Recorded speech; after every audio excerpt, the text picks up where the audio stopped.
Welcome to this new video. It's been a while. I've been traveling.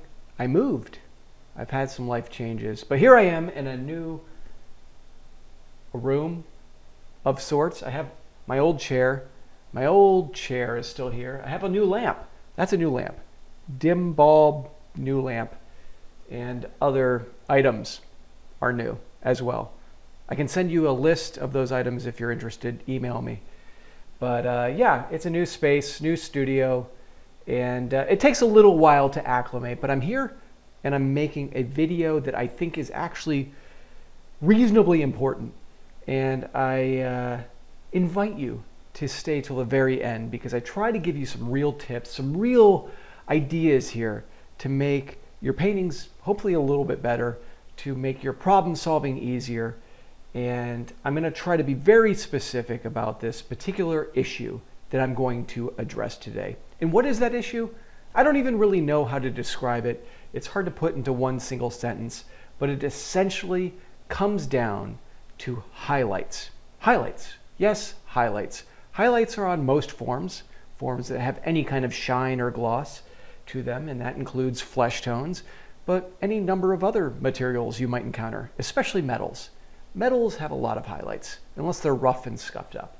And so this particular topic, I don't know why I'm holding this pencil, this particular topic can be very useful to many of you. And I want to tell you right up front that some of the language I use in this video, some of the terminology I use, might seem a little off-putting, it might seem a little bit technical, but that's only because I'm trying to appear smart. But no, I actually think the technical language that I use actually makes it conceptually clearer in your mind. And that's my entire idea here, is that you have clarity of mind when you look at whatever you're looking at, whether it's in a photo reference, whether it's from life, beautifully before you. Whatever it is, I want you to have clarity when you're observing it and looking at those effects. And I want you to take that clarity with you back to your palette as you mix the color and arrange and blend and paint the colors to accomplish that particular effect. And highlights are one of those things that cause a number of issues when you're trying to paint realistically or representational art. So, highlights. Highlights are an important feature of many of the things we observe. Now, breaking it down very simply, most forms either have form light or highlight.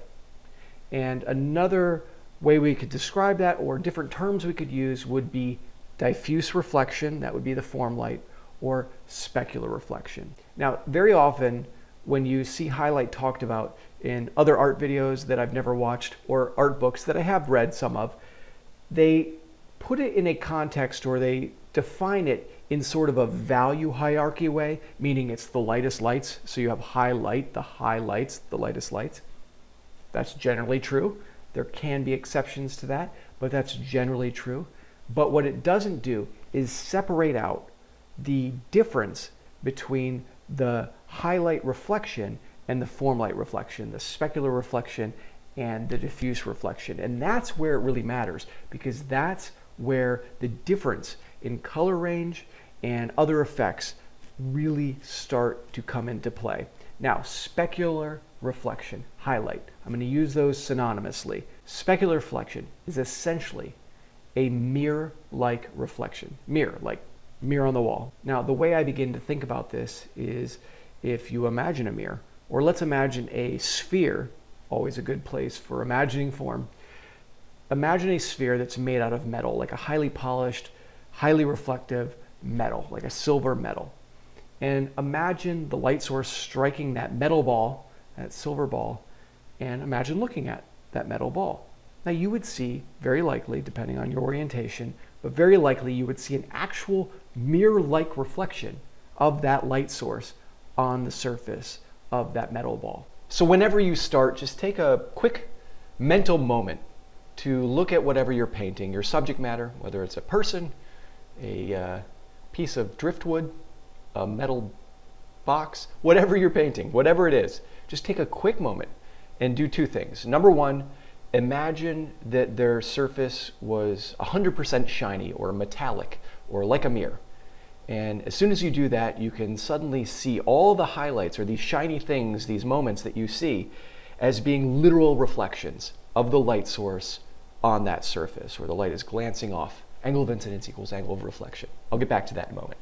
But suddenly, in that moment, just that quick mental moment that you take to see it as a 100% shiny surface gives you an appreciation for what highlights actually are, mirror-like reflections of the actual light source. And so when you look at that ball of a nose or the bridge of a nose or a forehead, you can see that highlight now as the lamp or the window or the skylight in your studio glancing off of that surface, and see it as an actual reflection of that light source. Now on the other end, you can take another quick mental moment, an MM as I call them, and imagine the surface perfectly matte. That gives you a real appreciation for the form light, the diffuse reflection, how the light is being absorbed selectively and scattering out in all directions.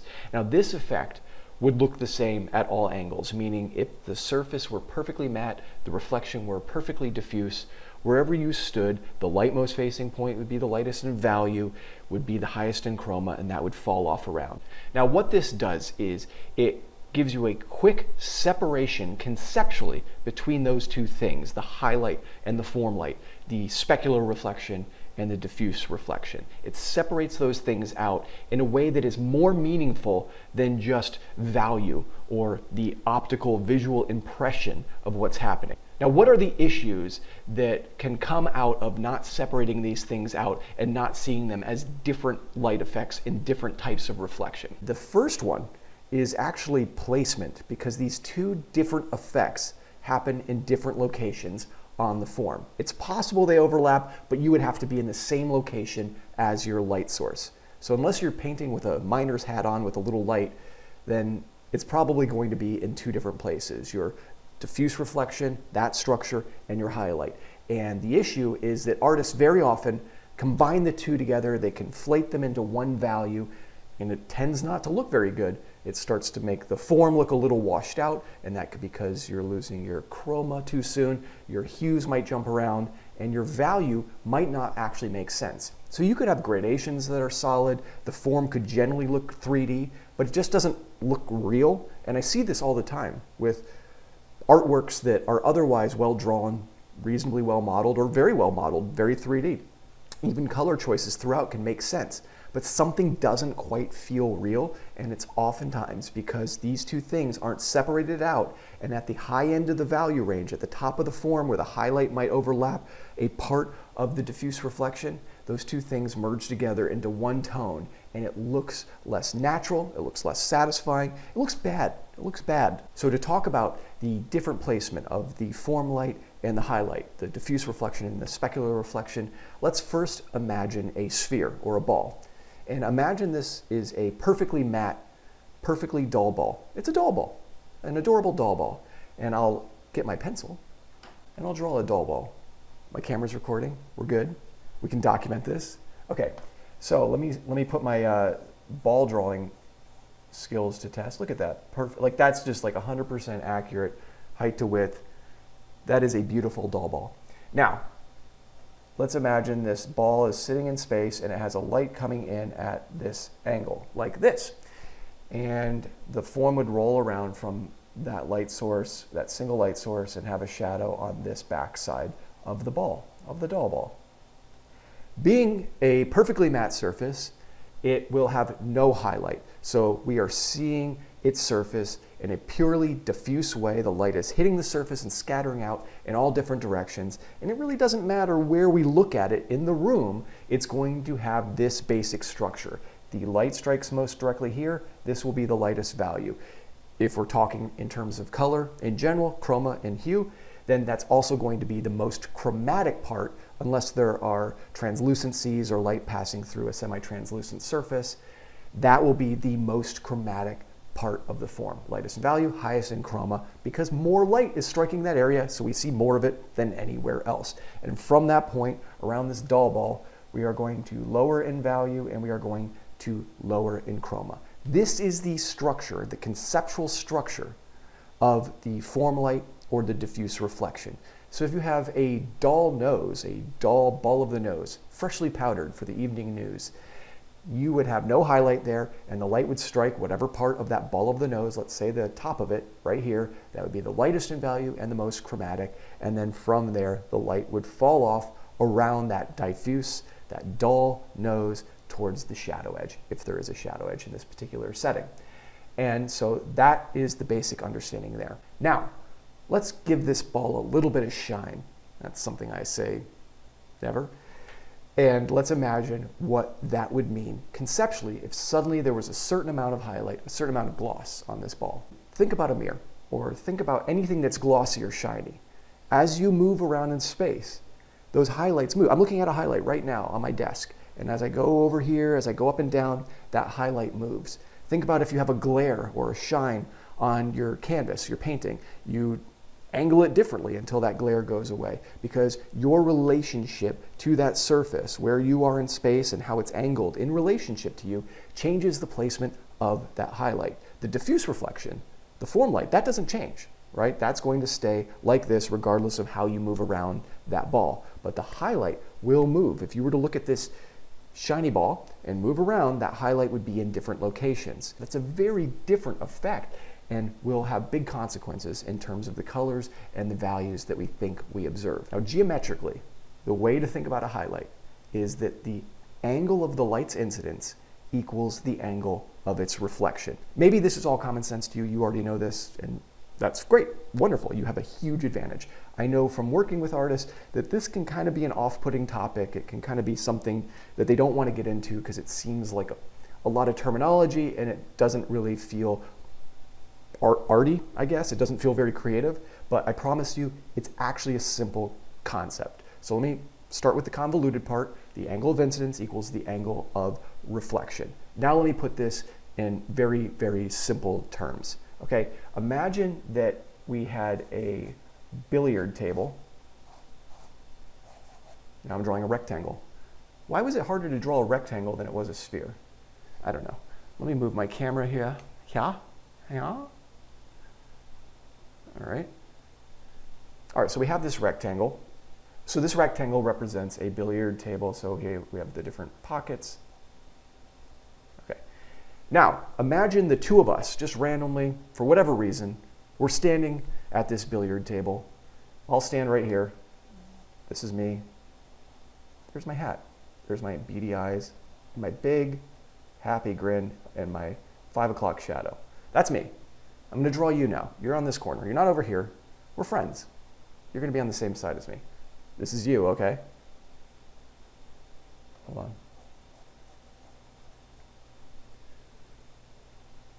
Hold still. Oh my God, you're so happy. Look at those big old teeth. Why are your eyes so far apart? Oh my God, okay.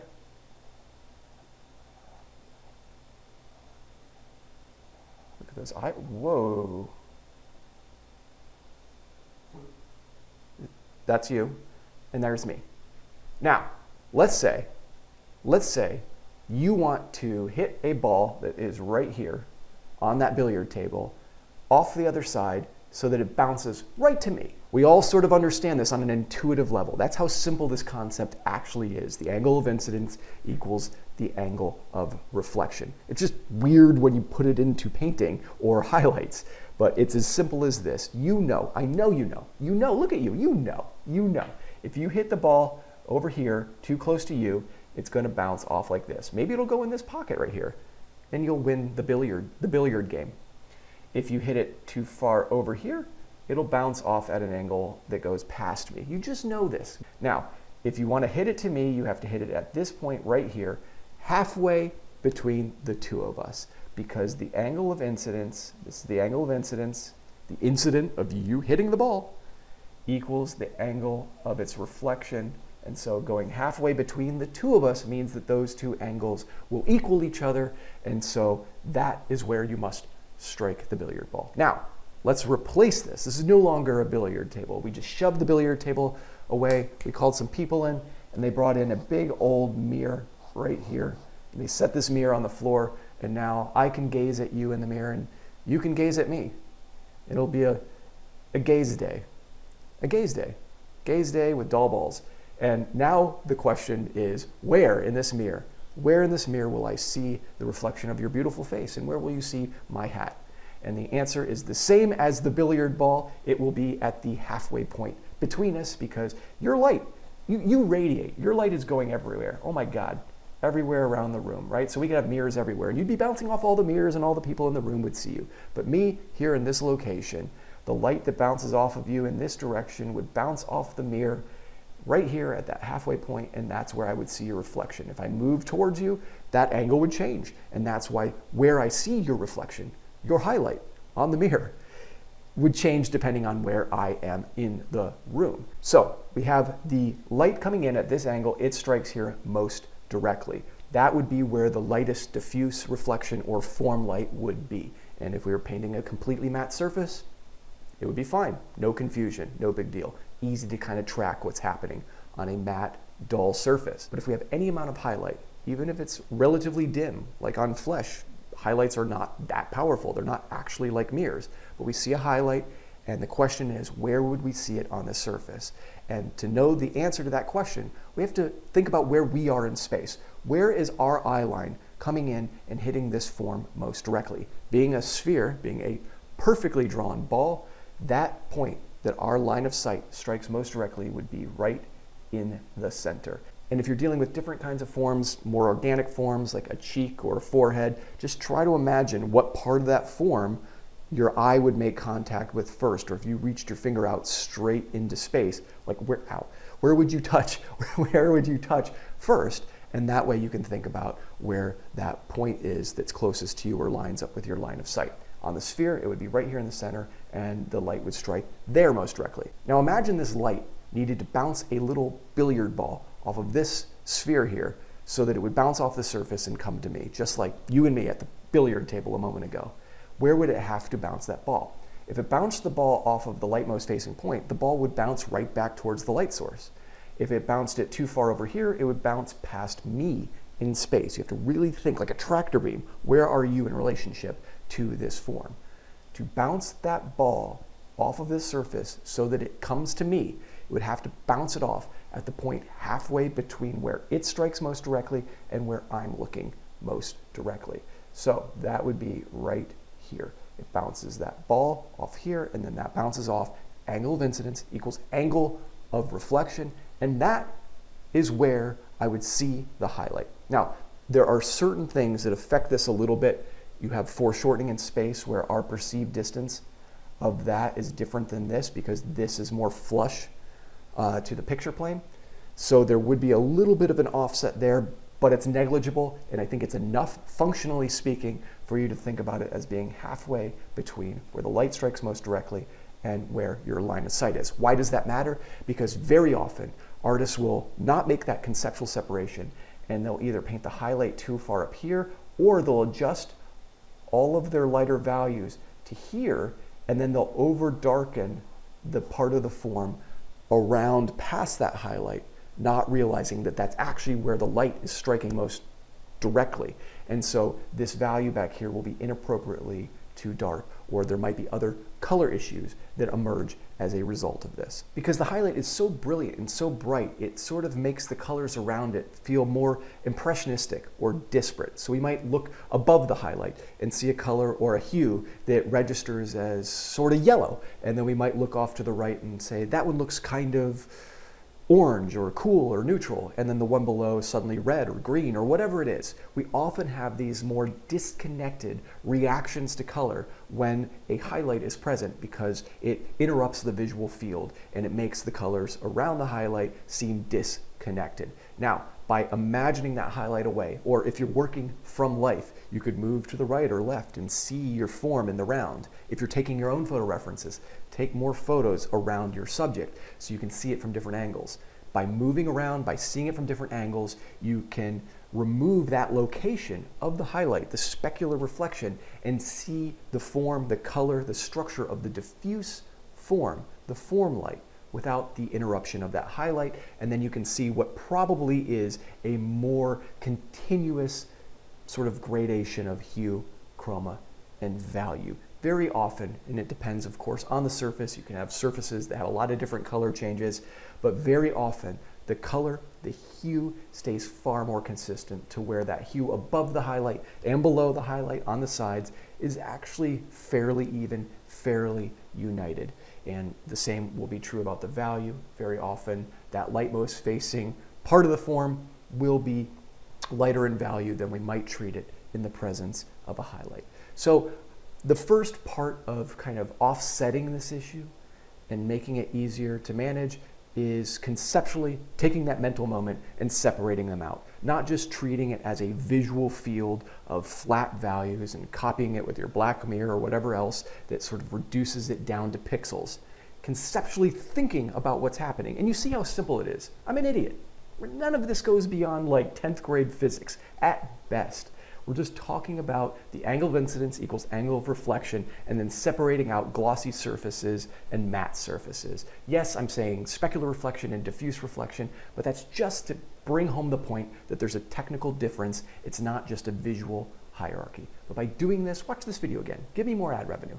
But it will sink in after 2 or 3 watches at best. This is not that complicated. You can definitely do it, and I promise you, it will make your painting better as a result. So really give it a shot. But I want to talk now about actual strategies, things you can actually do that make managing this issue easier. Now the question really comes down to how and when you paint the highlight. That comes down to a number of factors. Number one, size of the highlight. So if it's a really small highlight, I'll probably deal with it in a certain way. If it's a medium-sized highlight, I might deal with it in a different way. If it's a large highlight, I'll deal with it in yet another way. And it also comes down to the intensity of the highlight. How glossy is the material? How shiny is that highlight? What's the contrast between that highlight and the form light? And kind of connected to that, how crisp or clear are its edges? So when you are painting, what you really want is continuity of the form light or the diffuse reflection on your surface underneath that highlight. You want a process that allows you to focus on that form first, to make that surface three-dimensional, to have those color relationships, have continuity, and then to have your highlight on top of that. So I have various approaches to painting highlights that I'm going to talk about now that could be helpful to you. And the approach I take depends on a few things. Number one, the size of the highlight, right? I will treat things differently if the highlight is enormous, and I'll treat it differently if the highlight is small and covers a very small area in the painting. The other thing would be the intensity or the brightness of the highlight. How much contrast does it have with the form light or the diffuse reflection? If it's a lot of contrast, I'll do things differently than if it's very dim and dull. The last aspect would be the edge quality of the highlight. Is it a very sharp, vivid highlight on a very glossy surface? Or is it nebulose? Is it soft and diffused into that surface, into that diffuse reflection? Now the first actual technical approach I would call the paint through. You paint through the highlight. Now I would paint through the highlight, or I'd paint the form underneath the highlight right over where that highlight is in instances where the highlight is very, very small. That's the main criteria for this particular technique where you paint the form over where the highlight is.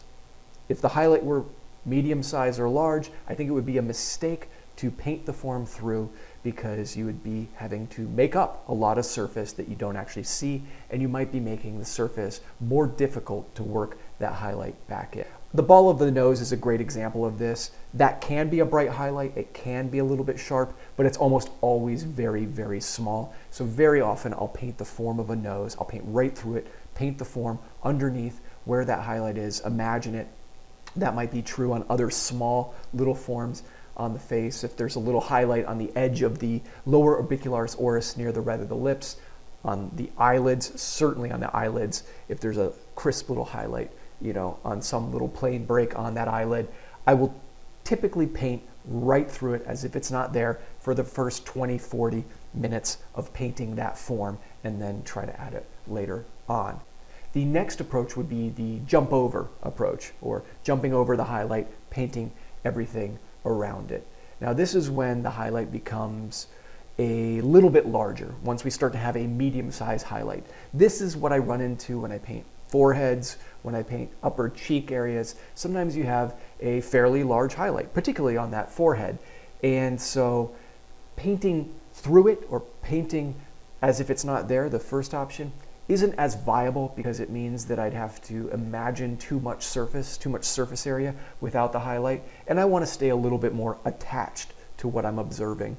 And I also don't want to have too much paint down in that area on that surface in case I want to add that highlight in that session while the paint is still wet. So I do the jump over technique. So I paint up to roughly where that highlight is. I jump over it. I imagine myself modeling that form even though I'm jumping over it, and then I land back down. Now that last part's important because that's what creates the continuity. I'm focusing on that diffuse reflection first, the form light first, the matte surface, and I'm jumping over the highlight so that I can maintain continuity between this part and this part where I land back down on that form. It would be like on the sphere. If I painted that and then I painted this, I would be seeing the continuity between those two things regardless of that highlight. And that would help me avoid making that too dark up there or inappropriately changing the chroma based on the impression, the visual impression of that highlight. The last approach would be the paint it now technique. And that would be painting the highlight at the same time that you are painting the form. You have to factor it in. You have to think about it conceptually, separate it out in that mental moment you take before you start mixing your color and throwing it down, but you still have to paint it at the same time. And that is when the highlight becomes almost a sheen. It becomes very broad. This is on large body forms, like when you're doing figurative painting and you have like an upper chest and you're like, that's kind of a highlight. It's a sheen over the pectoral or down the abdominal wall. And it's very hard to parse that out. It's such a broad sort of specularity, and it's sort of soft and diffused, lower contrast on that surface, that it's really hard to separate it out. I have moments where I'm not even 100% sure I'm seeing highlight. It seems like it as I move around. The chroma's lower. It's more of a reflection of this neutral light source, has less color of the diffuse reflection or local color of their skin tone. And so it seems highlight adjacent, highlight-esque, but I can't parse it out or separate it out enough to paint the two at two different times.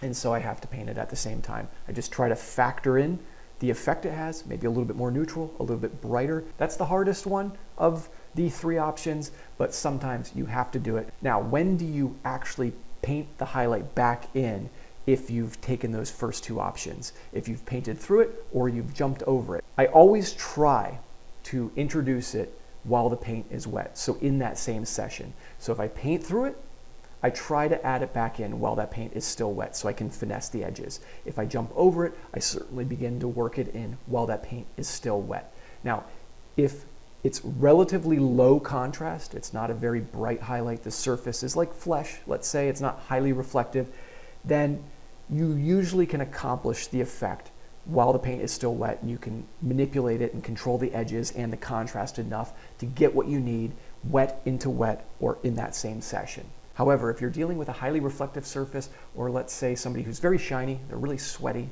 in your painting, and you need a crisper edge to that highlight. You need more contrast. That highlight needs to be bright to convey the reflectivity of that surface.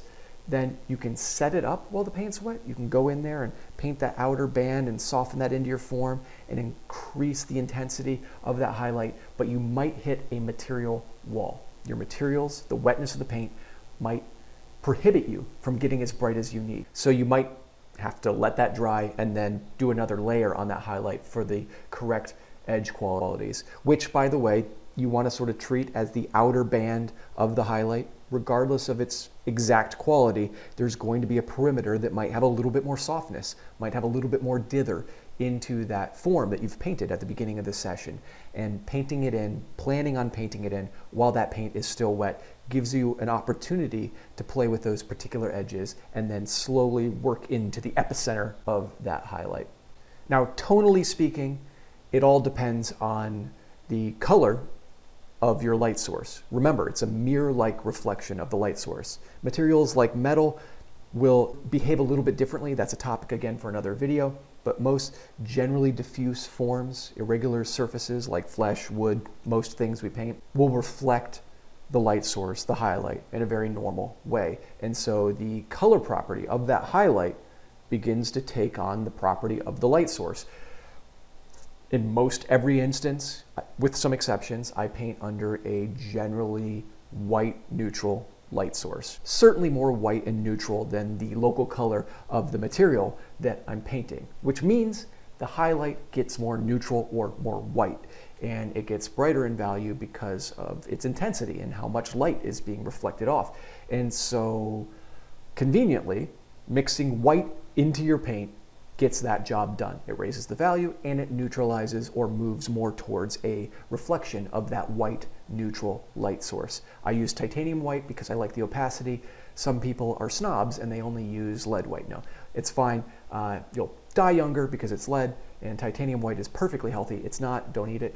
But I do personally like the opacity of titanium white, and it gives more body to my form modeling. And I've been using it for years, so I have a muscle memory with it. But that's why I use it, and I just mention it in case you want to try what I use.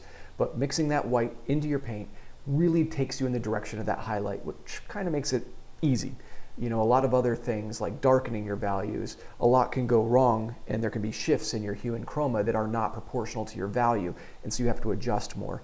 But white mixed into the color you're using usually gets you in that direction of the highlight with little modifications here and there. Common sense. You don't need me. You don't need me. This is over. You're good.